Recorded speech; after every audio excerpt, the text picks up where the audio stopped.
So today we're going to talk about how this recent explosion of AI that we've all witnessed, ChatGPT of course being the prime example, is going to change marketing. And I'm going to try to look ahead about 5 to 10 years and try to paint what I see is probably going to happen to all of our jobs and how those jobs are going to evolve and change. All right, so first of all, what qualifies me to talk about this? So I'm the co-founder of OfferFit. We're an automated experimentation platform. So OfferFit is used to replace manual A/B tests with automated experimentation for lifecycle marketing. We have about 55 employees. We're headquartered in Boston, and we're growing quickly, about 4x annualized. So today we're going to cover 4 topics. First, what caused the current AI explosion, in particular ChatGPT? Second, how is AI transforming business? Third, how will AI solve the biggest challenges in marketing? And finally, what are some examples of successful AI-driven experimentation? So first, let's level the playing field and talk about what is artificial intelligence. The best definition I know of is it's times when computers do things that normally we typically only associate with people being able to do. Cognitive tasks that are the domain of people. One great example is chess. So if you go back in time, even less than 100 years ago, chess was seen as the pinnacle of human reason. It was this pure game of thought and strategy. Of course, only people could play chess. Now today, the best computers play chess much better than the best people who ever lived. So this would be an example of artificial intelligence, even though maybe people don't think of it that way today. Another example is recognizing handwritten digits. There used to be postal centers where people would spend all day sorting mail and recognizing digits. Now, of course, this has been automated, and computers do this just as well as people. And more recently, here we have our friend William Shakespeare, writing. So writing is something that a couple of years ago computers were terrible at, and right now I think we've all seen that they can actually write very well with these large language models like ChatGPT.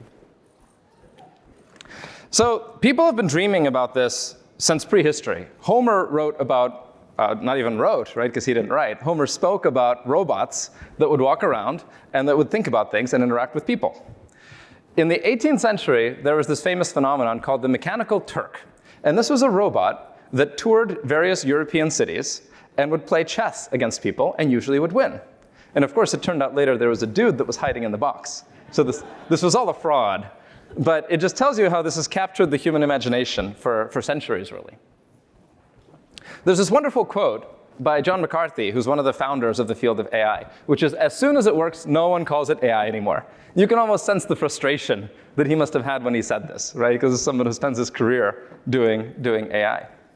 And you can see him sitting there with a chessboard. Chess is a great example, where now if you say, oh, computers are better than people, well, okay, sure, but is that really that impressive? We've become desensitized. But ChatGPT is perhaps the first example where I think that desensitization is taking longer. I think people are still calling this AI, even though it works, and we've probably all used it. So next, let's talk about AI and what exactly it is and isn't. Is AI machine learning? People probably hear both of these terms, and they're vague in a lot of people's minds. So let's take a moment to think about this. And so what I'm going to claim is actually AI, for all practical purposes, is machine learning. They're essentially one and the same. And there's this quote from a conversation I had a few years ago that really stuck with me. I was chatting with a marketer, and she said something like, sometimes you hear about something, and it says it's AI, and then you learn more about it, you look under the hood, and it's just statistics. And that really stuck with me, because it's actually a very powerful phrase, just statistics. So what does that mean? Take a look at this scatter plot. Imagine each point here is a day on which you had a certain advertising spend, and then you recorded how much revenue you booked that day. So this is some historical actual data set. You're going to use classical statistics to plot a line of best fit. That's the line of best fit there. And what that line is it's making a prediction. It's telling you on a new day, if I give you a certain advertising spend that I'm going to have, it'll predict how much revenue do you expect to get that day. So you can think of this classical statistics. This line has learned from your historical data how to predict what your revenue is going to be from your advertising spend. So that's classical statistics. But of course, in real life, you don't always have data that looks so beautifully linear. Sometimes it has a shape that's not a line. Something else fits better to it. So until the 1980s, there was no toolkit for dealing with this. And the reason for that is that if you're doing calculations by pencil and paper, everything has to be a line. Otherwise, you just can't do the calculation. It's too complex.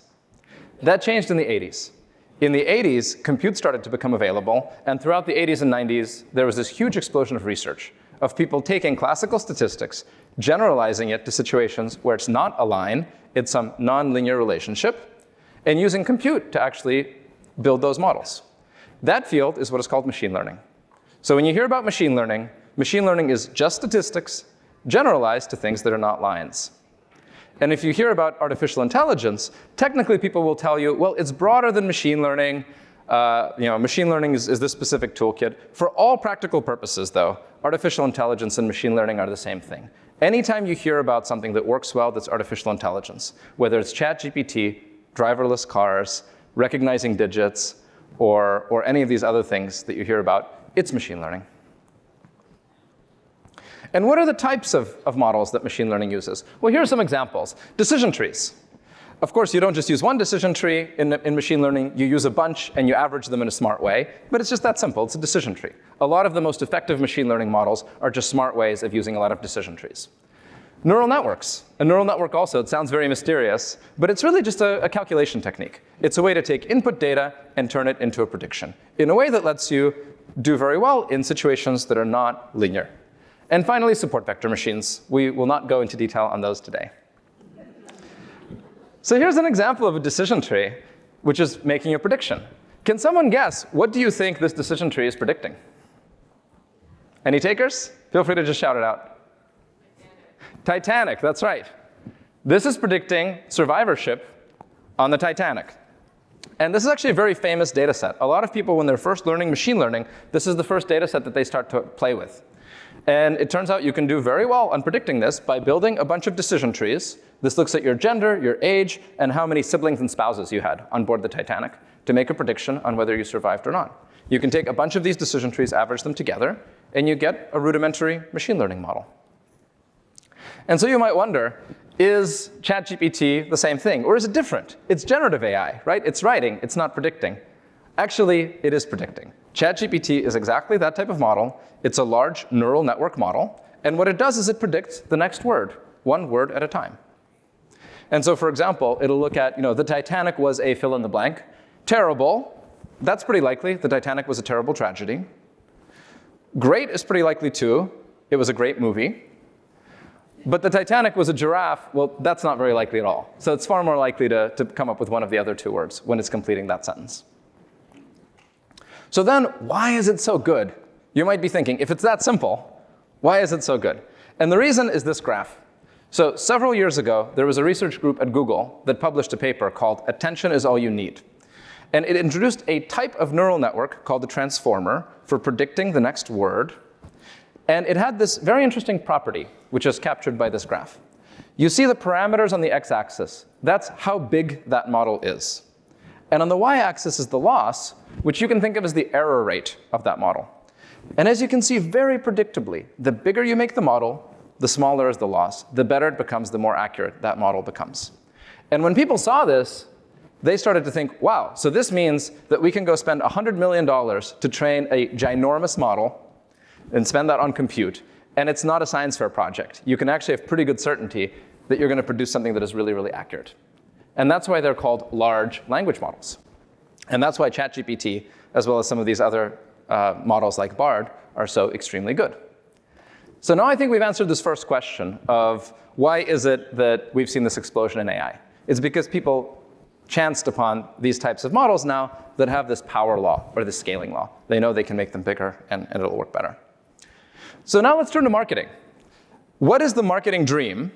And how are we going to see AI influence that dream?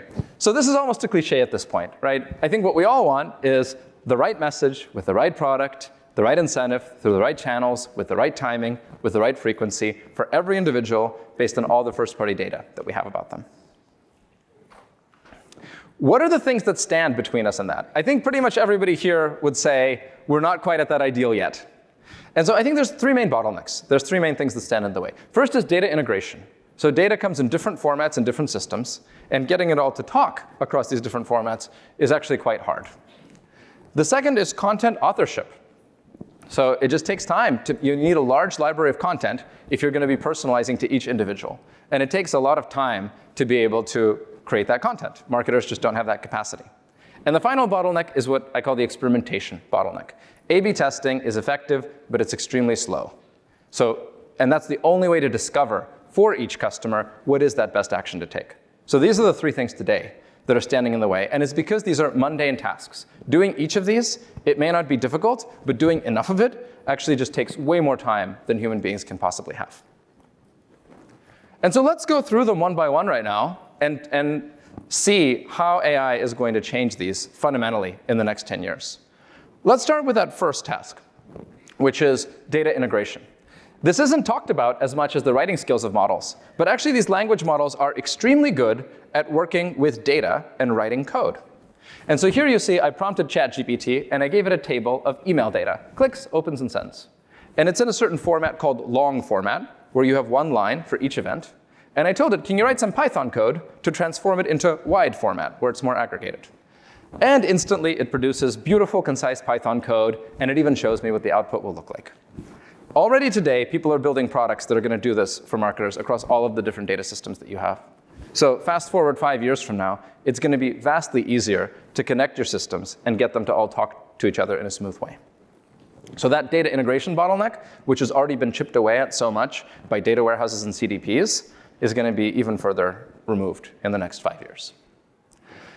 Content bottleneck. So here I asked ChatGPT to write a poem. So as you know, Veronica, Alan, and Scott are the 3 founders of Commerce Next. And there's also a Cavalier King Charles Spaniel that Veronica has named Lulu, who is given a co-founder credit. And so here's what it wrote. In bustling halls where marketers convene, Commerce Next, the conference, reigns supreme. Veronica, Scott, Alan, Lulu too, lead the pack with e-commerce in view. Ideas flow like a digital stream as marketers dream their e-commerce scheme. Lulu barks insights, oh what a sight, a dog's perspective bringing delight. I think it's fair to say very few of us in this room could write a poem that good. And so you can imagine that now tools are going to be built that are going to make it possible to build large libraries of email and website content, et cetera, in a way that's on voice, brand appropriate, and then provides that library that you can use to help approach that dream that we talked about. So how about automated experimentation? And this is really where I spend all of my time, and this is OfferFit's focus area. It's removing the pain of A/B testing. And so here's how an automated experimentation platform like OfferFit replaces mundane A/B testing with AI. It sits between your data systems and your execution platforms. So once a day, you can imagine data being pushed from your warehouse or your customer data platform into OfferFit. And then OfferFit makes recommendations for each individual customer. And these are really decisions, saying, for this person, send them this email with this copy, subject line, call to action. For that person, send them a text message. And you know what? Give them 5% off. For this other person, do nothing today. And this is a daily continuous process. So this loop gets closed, and that's how the models learn. Because the model is experimenting over time, and every time it makes a decision, it then sees later on, how did that decision turn out? Did it work out well, or did it not work out well? Was it a purchase? What was the value of that purchase? And it gets better and better over time at matching each individual based on their data with what's best for that person, without the need for any kind of manual A/B testing. It's all fully automated.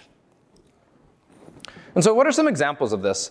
One of our customers is Brinks Home, which is a top 3 home security company. And this work actually that we did together was featured in Harvard Business Review last year. So Brinks has contracts. You're on a home security contract, and then it's going to come up for expiration. And they're going to reach out to you with an offer to extend your contract. And they're going to offer you something. And there's a lot of decisions that they need to make. First, what channel? Do they email you, or do they actually pick up the phone and call you? What time of day and what day of the week do they reach out to maximize the likelihood of connecting with you? If it's an email, what's the subject line? What's the creative? And then last but not least, what is it that they offer you? Who needs a discount to convert versus somebody who needs a free doorbell camera versus someone who will convert with no discount? They're ready to convert anyways. They're willing to accept a rate lock. And so Brinks has about 1 million customers, and now they're able to individually for each customer have a unique journey that takes into account all of that person's data and makes an optimal decision across all of these dimensions for that person every single week that they're communicating with them. And you can see this can drive quite significant results, because it's like having a team of 100 people constantly doing A/B testing. They started out with their OfferFit group performing on par with the control group. This was a pilot they did 2 years ago. After a week and a half, the performance started to exceed the control group that was the business as usual. And by the end of their pilot, it was over 200% lift in the financial performance of the campaign. And since then, in the intervening 2 years, it's continued learning, and now it's actually up to 400%. Another example is a leading restaurant chain, which makes delicious fried chicken. And so in this case, it's an email campaign in order to maximize repurchase. And so here, the individualized decisions to make are things like time of day. Very important if it's a going to eat decision. Subject line, frequency. How often do you email people? If you over-email, then you run the risk of getting them to unsubscribe. Whereas if you under-email, you're missing out on revenue. And there's a sweet spot, and that sweet spot is different for each person. So being able to detect for each individual, based on what you know, what's the optimal frequency, can yield quite a bit of uplift. And then finally, what do you talk about? Is it a chicken sandwich, or is it a delicious bucket of fried chicken? And so you can see they saw a 10% increase just from informational emails, not even using promotions in the repurchase frequency. So let's summarize. What are some of the things that we covered today? First of all, for all practical purposes, AI is the same thing as machine learning. Technically, AI is defined to be broader, but in practice, every time you hear something that's AI, whether it's ChatGPT, driverless cars, the technology that makes that possible is machine learning. And machine learning is just statistics. But statistics is not just statistics. Statistics is kind of amazing. These tools that initially were used for very, very pedestrian purposes and just plotting these lines, it turns out when you generalize them and you can go beyond the line using the power of compute, you suddenly have these things that perform incredibly well at tasks we could never imagine that a machine could do. What's the cause of the current AI craze? Well, it's this model that we talked about, the transformer, and this broader idea that for certain types of machine learning models, people discovered that there's this very predictable relationship between the size of the model and its performance. And that's what allowed people to start building large language models, justifying $100 million investments in compute in order to achieve these unprecedented levels of performance by these models. Next, in the next decade, AI will tackle all three major marketing bottlenecks. There are these three things that stand between us as marketers and the dream. It is the data integration problem, it's the content authorship problem, and it's the experimentation problem. Those are the three bottlenecks that are mundane tasks that make it so hard for us to achieve that dream of personalization. And now the technology is here. And different technologies, but for all three of these, are going to come together. And 10 years from now, we're going to see just a radically easier workflow for marketers, where those mundane tasks across all three of those are going to be automated for us. And then finally, just as one example that we dove in on is automated experimentation. In that case, we're just seeing really large improvements at a lot of companies, sometimes even more than 200% performance improvements by replacing A/B testing with AI-driven experimentation. Just as one more data point where for certain types of tasks, AI really is exceeding what's possible to do as human beings. Thank you for having me here, and I hope you have a wonderful conference.